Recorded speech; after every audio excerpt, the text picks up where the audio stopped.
Umaobra sa kanila ang mabuting asal at mabait lang kasi nga mga demonyo sila. Kaya tama yan. Sumigaw lahat ng galit! Lahat ng galit na galit! Ang hindi matatapos ang galit bukas!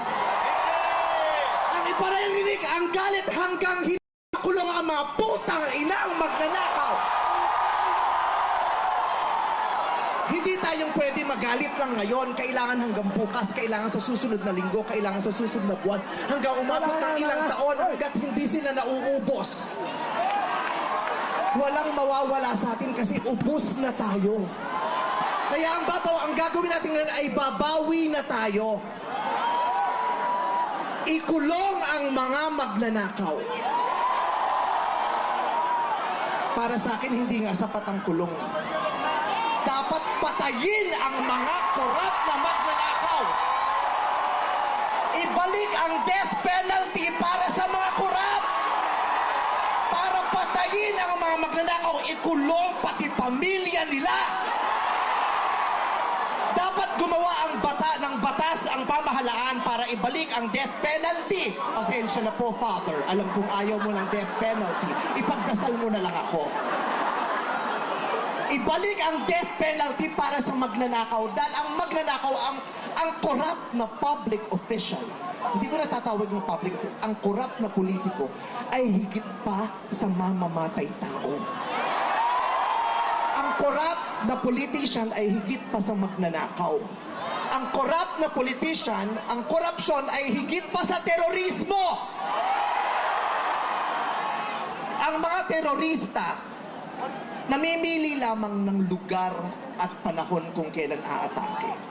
Pero ang mga magnanakaw sa Pilipinas, walang pinipiling araw. Araw-araw nila tayong ninanakawan. At ang inaatake ng mga terorista, yung mga iba ang pananampalataya, iba ang paniniwala, ibang lahi. Pero ang mga korap, kapwa Pilipinong kalahi ang ninakawan. Kaya hindi tayo pwedeng sumuko lang ng ganito. Kaya hinahamon ka namin, Pangulong Bongbong Marcos, kung gusto mong magkaroon ng magandang legasiya, ang pangalan mo, ipakulong mo lahat ng magnanakaw. Nakatingin kami sa iyo, Pangulong Bongbong Marcos.